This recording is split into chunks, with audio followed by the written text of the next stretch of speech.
Hello class students, क्या हालचाल। सो आज के सेशन के अंदर हम लोग अपने ज्योग्राफी का शुभारंभ करेंगे। आई नो थोड़ा लेट है लेकिन फिर भी चलता है, देरा ही दुरुस्त है। आज के सेशन के अंदर हम लोग बात करेंगे अपना chapter number 1 which is human geography and introduction. आज हम लोग स्टार्ट करेंगे अपना chapter number 1 which is human geography and introduction. देखो, ये चैप्टर में कुछ ही टॉपिक्स ऐसे हैं जो इंपॉर्टेंट है, और बोर्ड एग्जाम में दो चार टॉपिक ही ऐसे हैं, जैसे कि डिटर्मिनिज्म, नियो डिटर्मिनिज्म, उस तरीके से क्वेश्चन आते हैं। But as a suggestion I will suggest कि ये चैप्टर अगर बहुत बोरिंग लगे you can skip it, because मैंने भी अपने टाइम पे किया था ना। इसमें से खाली एमसीक्यू एंड दो चार जो क्वेश्चन आईएमपी है बस वही कर लो। बाकी ये चैप्टर चाहो तो इसमें से थोड़े पार्ट जो है वो स्किप कर सकते हो, लेकिन कॉन्सेप्ट क्लियर कर लो, बिकॉज 1 मार्क एंड 2 मार्क में से क्वेश्चन आते हैं, ठीक है। सो चलो स्टार्ट करें। देखो अभी देखो, इंट्रोडक्शन की बात करें, geography is science that make a systematic study of the earth. यानी जियोग्राफी एक ऐसा सब्जेक्ट है जो अपनी अर्थ की पूरी क्या सिस्टमैटिक वे में स्टडी करता है, ठीक है। Geography is a dynamic science and it helps to explain all aspects in a holistic approach. यानी कि जियोग्राफी एक ऐसी साइंस है जो सारे के सारे एस्पेक्ट्स जो होते हैं वो एकदम होलिस्टिक अप्रोच में समझाने में हमें हेल्प करती है।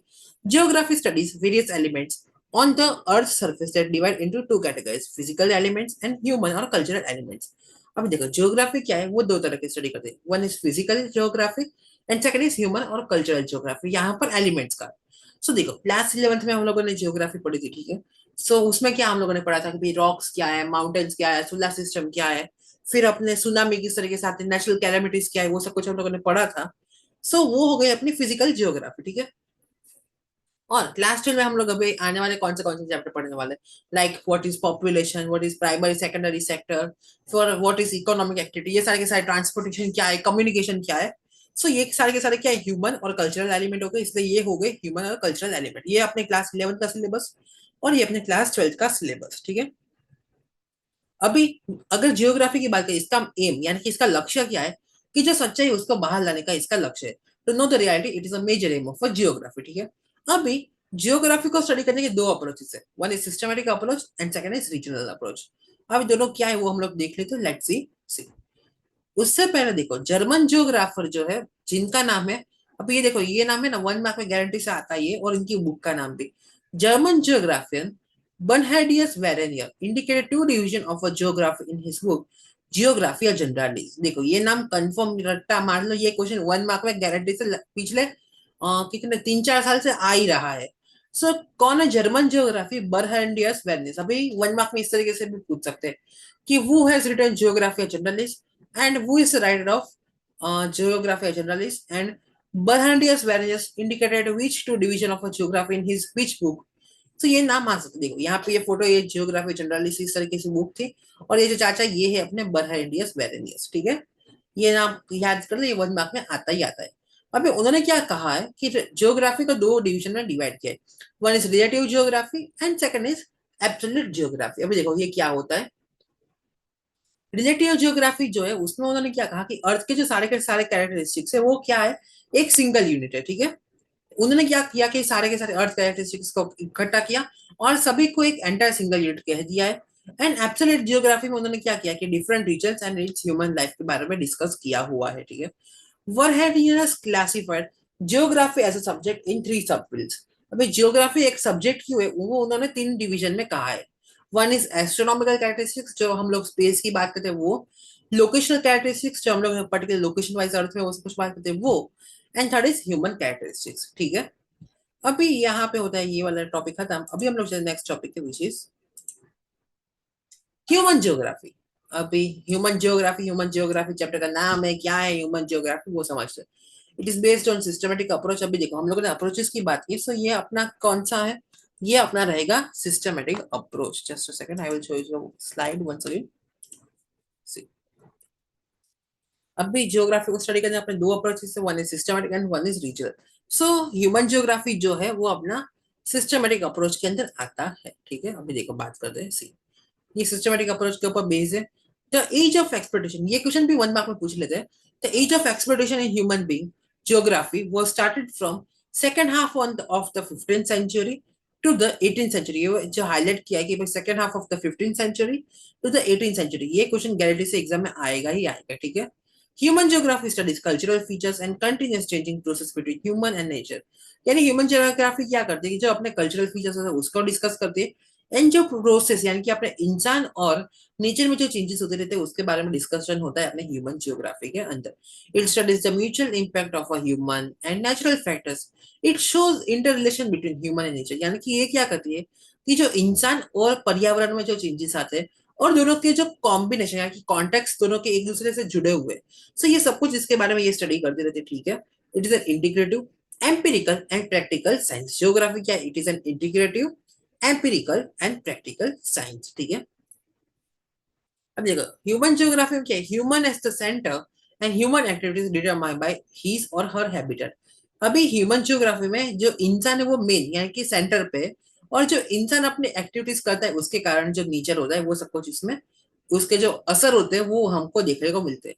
फॉर एग्जाम्पल, अभी मान लो कि आप अगर बहुत कोई अच्छी जगह है, ठीक है, अभी मान लो कि एक अच्छा जंगल है और वहां पर अगर आप जाते हो, बहुत सारे ट्रीज काट देते हो और वहां पे एकदम हालत खराब कर देते हो, तो क्या ह्यूमन तो सेंटर में था, ह्यूमन ने पेड़ काटे और उसका नुकसान भुगत रहा है लाइक दैट।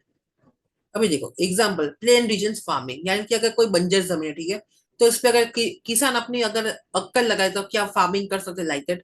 फॉरेस्ट एरियाज, यानी कि फॉरेस्ट एरिया में जाके हम लोग क्या करते हैं कि जो फॉरेस्ट के प्रोडक्ट्स होते हैं लाइक हनी है, फिर एनिमल्स के जो बोन्स होते हैं, फिर लाइक दैट अलग अलग चीजें होती है, हम लोग फॉरेस्ट में जाते हैं, फिर आयुर्वेदिक के जो कुछ हर्बल्स होते हैं वो सब कुछ क्या हाँ फॉरेस्ट में मिलते हैं हमको लाइक दैट। फिर एक कोस्टल एरिया यानी कि जो समुद्र है तो उसमें से हम लोग क्या मछलियों को पकड़ रहे लाइक दैट, ठीक है, यहाँ पे होता है ह्यूमन ज्योग्राफी। अभी ह्यूमन ज्योग्राफी को समझने के भी तीन एस्पेक्ट्स है। Number one which is relation between physical element and human world, ठीक है।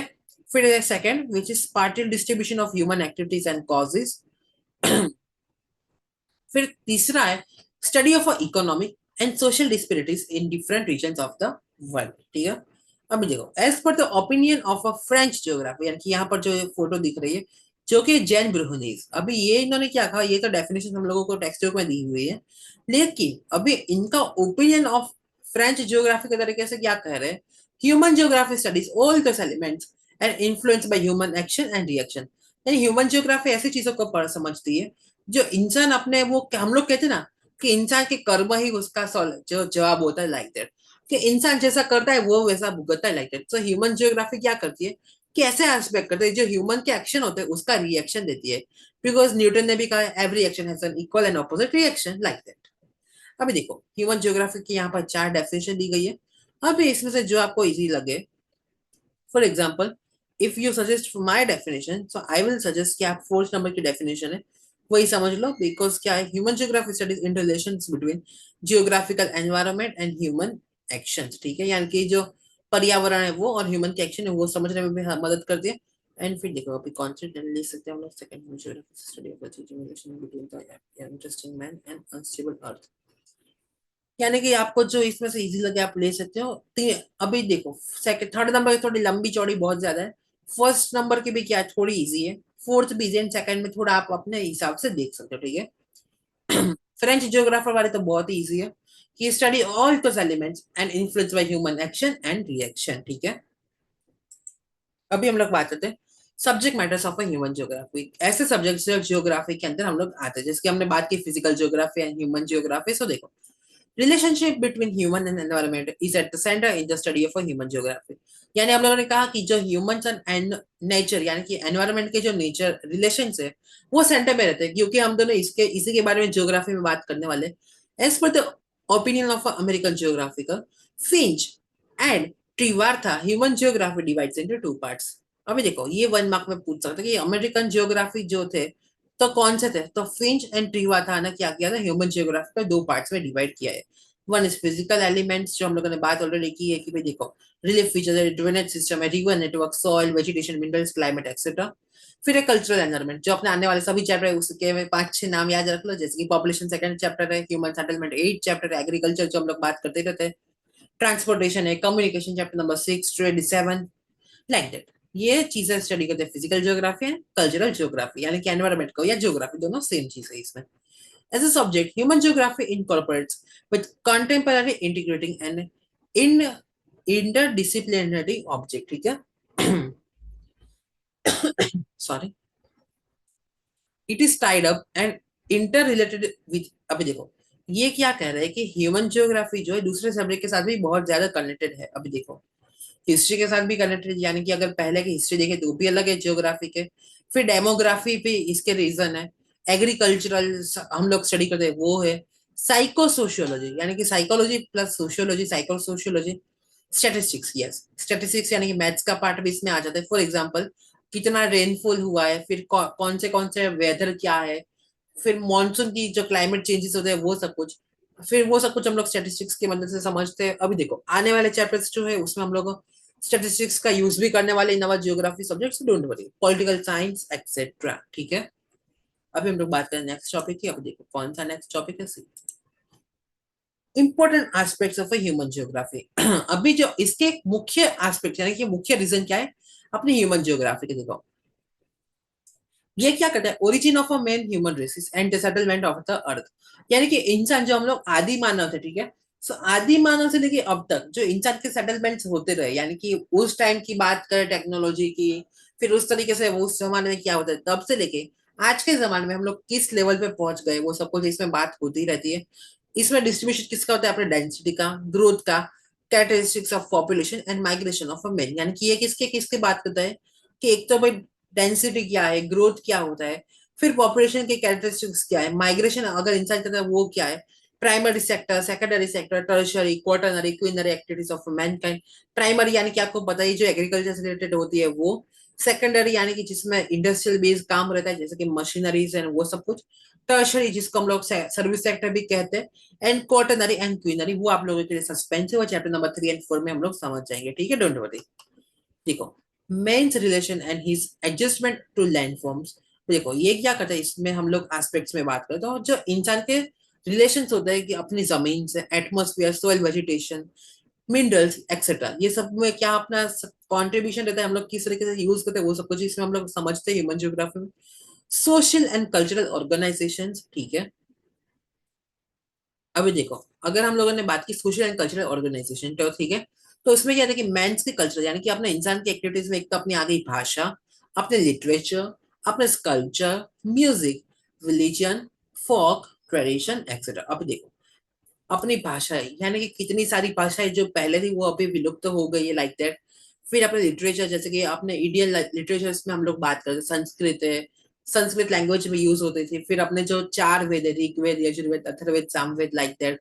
फिर जो रिलीजियस बुक होती है, जो पर्टिकुलर पुराण होते हैं, एंड जो अलग अलग बुक्स हो सब कुछ अपने लिटरेचर हो गए। फिर अपने स्कल्पचर्स जो हम लोगों ने देखे, फिर जैसे कि अपने हिस्ट्री की अगर हम लोग बात करते हैं अजंता इलोरा केव्स वो सब कुछ है। फिर अपने म्यूजिक यानी कि म्यूजिक में भी अपने अलग अलग राग है, रिदम्स है, वो सब कुछ, अपने रिलीजन्स, अपने फोक, अपने ट्रेडिशन, वो सब कुछ क्या आता है ह्यूमन ज्योग्राफी के अंदर ही हम लोग समझते हैं, ठीक है। अब हम लोग बात करते हैं इंटररिलेटेड फंक्शंस इन जियोग्राफी, देखो अब इसमें 3 डिवीजन किए गए इंटररिलेटेड फंक्शन के।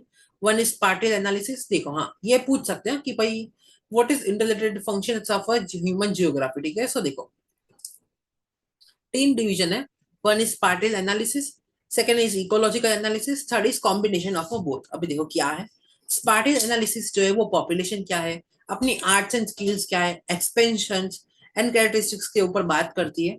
इकोलॉजिकल एनालिसिस जो है जो ह्यूमन एंड एनवायरमेंट के रिलेशंस क्या है उसके ऊपर बात करती है। एंड कॉम्बिनेशन ऑफ बोथ यानी कि ये क्या कहते हैं, structure relationship and understand internal relationship. अब ये दोनों की चीजों के क्या कहना चाहते हैं, ये दोनों की स्टडी करता है, दोनों की कॉम्बिनेशन, ठीक है। अभी इसके अप्रोचेस देखो, अभी इसके अप्रोचेस क्यों दिए गए, adopted to analysis interrelation between human and environment, यानी कि अपने ह्यूमंस एंड एनवायरमेंट के किस तरीके से हम लोग साथ में कंबाइन रहे वो समझने के लिए इसके अप्रोचेस दिए गए हैं, ठीक है। And to identify change in the following elements which are the ways of study human geography subject, यानी कि अपने इंसान और जियोग्राफी का जो सब्जेक्ट यानी कि अपना ह्यूमन जियोग्राफी सब्जेक्ट है वो हम लोग किस तरीके से समझ सके उसके लिए दो हम लोग को चीजें दी गई है। One is methodologies and second is approaches, यानी कि मेथड्स एंड अप्रोचेस, ठीक है। अभी दोनों क्या है, methodology and approaches, let's see उसके पहले देख लो, यानी कि यहाँ पे 5 अप्रोचेस है। वन इज पार्टिकल एनालिसिस, फिर सेकंड है बिहेवियरल अप्रोच, थर्ड है historical approach, fourth is ecological analysis and fifth is human welfare. ठीक है, अभी हम लोग बात करें ये तीनों चीजें, आई मीन पांचों चीजें क्या होती है, let's see one by one. See, अभी हम लोग सबसे पहले बात करते हैं स्पार्टल एनालिसिस। सी, स्पार्टल एनालिसिस क्या करता है, it gives significance to human environment which is developed by humans. It understands diversities of a lifestyle in the human being। यानी कि ये क्या करता है कि जो अपना इंसान का बनाया हुआ ह्यूमन एनवायरनमेंट है, जो कि डेवलप बाय अपने इंसान से होता है, उसके बारे में हम लोगों को सिग्निफिकेंस है कि समझ देता है। It understand diversities of a lifestyle in the human beings. जो हम लोगों की डिफरेंट डाइवर्सिटीज अपने रहने की जो लाइफस्टाइल होती है, उसमें क्या क्या चेंजेस होते हैं, वो सब कुछ चीजें कौन हमें समझा रहे, स्पार्टल एनालिसिस। बिहेवियरल अप्रोच, यानी कि इसमें क्या था कि हर एक का अपना अलग अलग बिहेवियर रहता है, यानी कि अपने खुद के बिलीफ है, अपने वैल्यूज, अपने प्रैक्टिस, ट्रेडिशंस, रिचुअल्स एक्सेट्रा। यानी कि जो चीजें कुछ ऐसी होगी कि जो आप मानते हो वो मैं नहीं मानता, हर एक की अलग अलग रहती है। सो वो सारी की सारी स्टडीज आती है अपने बिहेवियरल अप्रोच की, यानी कि अपना इंसान किस तरीके से वो फॉलो करता है, ये सब कुछ हम समझते हैं इन द बिहेवियरल अप्रोच।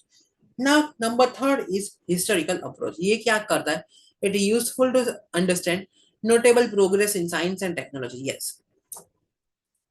हम सभी लोग क्लास टेंथ में से आए, ठीक है। क्लास टेंथ है अपने एसएस में, I think chapter number 4 and 5, हाँ 4 एंड 5 के हिस्ट्री के जो चैप्टर्स होते हैं, हम लोगों ने समझा है कि भाई इंडियन का कितना कंट्रीब्यूशन रहा in the subject science and technology.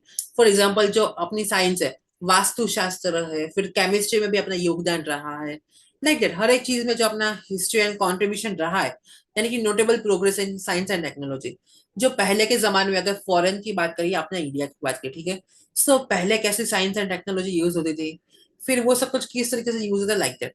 अभी आज की अगर एग्जांपल देखे, सो पहले के जमाने की बिल्डिंग देखो तो एकदम एकदम मजबूत रही है कि भाई उसमें कोई प्रॉब्लम नहीं है, अभी तक अब वो देखो एकदम परफेक्ट है। स्क्रैचेस वो सब कुछ नॉर्मली आते रहते हैं वो। और आज के जमाने की बिल्डिंग देखो तो थोड़ी साल होती है, बिल्डिंग खत्म, यानी कि गिर जाते हैं। तो पहले के टाइम पे वो किस तरीके से ऐसे अच्छे से बिल्डिंग बनाता है। फिर जैसे कि हम लोग बात करें तो गीजा के पिरामिड्स, यानी कि जो इजिप्ट वो साहब के पिरामिड्स होते हैं, वो इतने बड़े बड़े पिरामिड्स होते हैं, ठीक है। सो वो ऐसा किस तरीके से उन लोगों ने बनाए होंगे। सो वो सब कुछ क्या होता है, एक अपने लिए हिस्ट्री रहती है, यानी कि history is equals to mystery, कि वो किस तरीके से हुआ है, लाइक दैट। सो अपने ह्यूमन की प्रोग्रेस उस टाइम पे कैसे थी, साइंस एंड टेक्नोलॉजी नहीं थी फिर भी कैसे आगे किया, और जैसे जैसे साइंस एंड टेक्नोलॉजी बढ़ी तो हम लोग कैसे बूम कर रहे हैं, ये सारी की सारी चीजें आती है हिस्टोरिकल अप्रोच में। अभी देखो सेकंड पॉइंट क्या कहता है, it helps to understand changes that occur in human and environment relationship. यानी कि अगर पहले के ह्यूमन एंड एनवायरनमेंट की बात करें तो पहले कैसे था, फिर अभी आज के जमाने में कैसे और कैसे इंप्रूव कर सकते हैं, वो सब कुछ आता है हिस्टोरिकल अप्रोच के अंदर, ठीक है। Now number 4 is ecological welfare. अभी इकोलॉजिकल वेलफेयर क्या है कि जो अपने it studies the changes of the ecological changes, ठीक है। It helps to overcome physical challenges. It gives analytics ways of adjustment। यानी कि ये क्या करता है कि जो फिजिकल चैलेंजेस अपने आते हैं वो सब कुछ हमें समझने में हेल्प करता है। और there are two concepts in the approach. अभी देखो डिटर्मिनिज्म एंड पॉसिबिलिज्म, ये दोनों अभी आएंगे एग्जाम में, थोड़ा आईएमपी चलता है तो देख लेना, ठीक है। मैं आपको समझाऊंगा, डोंट वरी। आई थिंक आप लोगों को इकोलॉजिकल क्या है वो सब कुछ आप लोगों को समझ में आ गया होगा। अभी हम लोग बात करते हैं number 5 which is human welfare. ये क्या करता है, अपनी पोवर्टी यानी कि अपने इंसान के जो प्रॉब्लम होते हैं ह्यूमन वेलफेयर में, वो समझता है। जैसे कि अपनी गरीबी है, वॉर्स है, हंगर है, रेसिज्म यानी कि कलर में हम लोग भेदभाव करते हैं वो, फिर सिविल वॉर है, टेररिज्म, ह्यूमन हैजर्ड्स एक्सेट्रा, ये सारी सारी चीजें इसमें आ जाती है। इट स्ट्रेसेस यानी फोकस किसके ऊपर करता है, social ecosystem with two division. Social justice objective यानी कि जो इंसान के न्याय होते हैं वो, और वेलफेयर मेथड्स यानी कि इंसान की जो प्रॉब्लम्स हो रहे हैं उसको हम लोग कैसे वेलफेयर यानी कि इंप्रूव कर सकते हैं, इसके ऊपर ये बात करता है।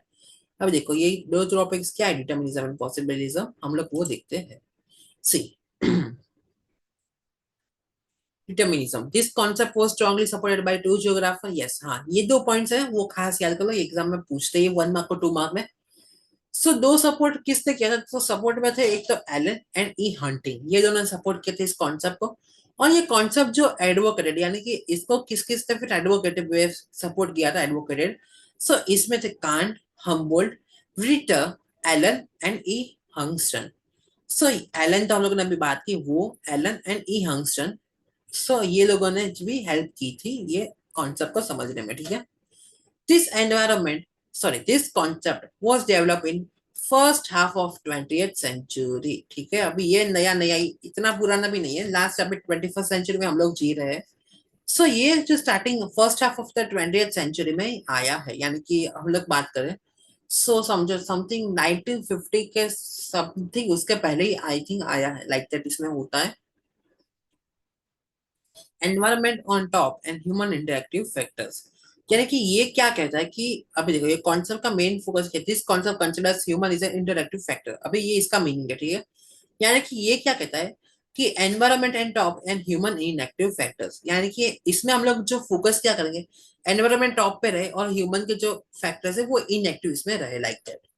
This concept considers human is an interactive factor. ये क्या कहता है, ह्यूमन जो है वो तो एक इंटरएक्टिव फैक्टर रहेगा। All human activities are control by environment. यानी कि जो अगर चीजें हम लोग पर्यावरण में ध्यान रखेंगे तो पर्यावरण में चेंजेस आने वाले।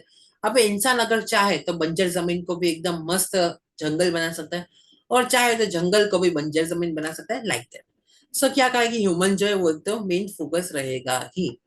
देखो, एज पर द कॉन्सेप्ट, अब ये कॉन्सेप्ट क्या कहता है, environment influences every human community, history, culture, lifestyle and amount of progress. यानी कि ये क्या कॉन्सेप्ट कहता है कि एनवायरमेंट जो सारा का सारा है वो कौन से चीजों से इन्फ्लुएंस होता है। इन्फ्लुएंस यानी कि प्रभावित। एक तो अपनी ह्यूमन की कम्युनिटी क्या है, अपनी पहले की हिस्ट्री क्या रही है वो, अपने कल्चर क्या क्या है वो, अपनी lifestyle and amount of progress, जितना हम कर रहे हैं और क्या हम लोग एनवायरमेंट के ऊपर भी उतना प्रोग्रेस कर रहे हैं, लाइक दैट। वो सारी की सारी चीजें इसमें हम लोगों को समझनी पड़ेगी। डिटर्मिनिज्म यहाँ पे होता है खत्म। पॉसिबिलिज्म, देखो ये कॉन्सेप्ट किसने दिया था, फिडल डीला ब्लॉची। ये नाम भी याद रखो, नाम ये लोग एग्जाम में 1 मार्क में ज्योग्राफी में नाम ही पूछते हैं, तो ये याद रखने ही पड़ेंगे। देखो, this concept was propaganda by Vidal de la Blache. Possibilism is an idea that concern human is more active. यानी कि ये क्या कहते हैं, ह्यूमन तो बहुत ज्यादा इसमें एक्टिव रहता है, इसका कहने का होता है। अब देखो, human is an owner of possibilities and he also decides the use of natural elements. यानी कि ये क्या कहते हैं, जब मैंने कहा कि अगर इंसान चाहे तो कुछ भी कर सकता है, सो ये वही बात कह रहे हैं कि भाई ह्यूमन इसकी पॉसिबिलिटीज, अगर इंसान चाहे तो बंजर जमीन को भी अच्छा कर सकता है और अच्छी जमीन को भी बंजर कर सकता है। यही कॉन्सेप्ट ये कहना चाहते हैं। ह्यूमन या क्या है, पॉसिबिलिटीज, यानी इंसान के पास बहुत ज्यादा चांसेस है, ये वो अच्छी चीजें कर सकता है। Sorry, this concept firstly used by Lucien Febvre. अब देखो, लुशियन फेब्रे ने ये फर्स्टली कॉन्सेप्ट यूज किया था। Later on the new middle concept developed by Griffith Taylor known as neo determinism. Yes, अभी लुशियन फेब्रे एंड जो आपने ग्रिफिथ टेलर, ठीक है, नियो डिटर्मिनिज्म, ये कॉन्सेप्ट जो है वो आप लोगों के जिन लोगों ने ओसीएम लिया, यानी बिजनेस स्टडी सब्जेक्ट लिया, organisation of commerce and management, ये लोग पॉसिबिलिटीज एंड नियो डिटर्मिनिज्म का कॉन्सेप्ट समझने वाले। आई थिंक इकोनॉमिक्स में तो ये नहीं आता है, मुझे याद नहीं अभी। हाँ, लेकिन ओसीए में ये गारंटी से क्वेश्चन आता है। सर लुशियन फैब्रिक क्या है, फिर ग्रिफिथ टेलर ने ये कौन सा किस तरीके से इसको एक्सेप्ट किया था, नियो डिटर्मिनिज्म, वो सब कुछ अभी हम लोग इसमें भी पढ़ने वाले हैं। ये सारा का सारा टॉपिक जो है ओसीए में भी कनेक्ट रहने वाला है, ठीक है। अभी देखो नेक्स्ट टॉपिक, अभी नियो डिटर्मिनिज्म क्या है। Basically it includes utilization of natural elements with the rule of a nature. It gives limitation of humans' cultural environment. अब ये क्या कहता है कि it includes utilization of a natural environment with the rules of nature. यानी कि जो nature है, यानी कि अपने आसपास जो चीज है, ठीक है, वो उसका हम किस तरीके से बेस्ट वे में यूटिलाइज कर सके वो, और जो अपने नेचर के जो कुछ रूल्स एंड रेगुलेशन है उसको भी हम लोग फॉलो करके, फॉर एग्जाम्पल अगर हम लोग ट्रीज काट रहे, ठीक है, सो हम लोग नए ट्रीज उगाए, अगर हम लोग उसका यूज करें तो हम कुछ नई चीजें इसमें कर दे रहे, लाइक दैट। सो उस तरीके से ये बात करता है। So let's see, it gives, sorry, yes, it gives limitization of a humans cultural environment, ठीक है। अभी देखो, इसमें से क्वेश्चन एक बनता है, what is the effect of neo determinism. यानी कि अगर नियो डिटर्मिनिज्म यहाँ आया, ठीक है, तो उसके कारण क्या क्या असर प्रभावित हुए। अभी देखो, ये कॉन्सेप्ट आए तो due to this concept damage of nature will cause human induced problems. अगर ये कॉन्सेप्ट में अगर हम लोगों ने फोकस नहीं किया, जस्ट अ सेकंड,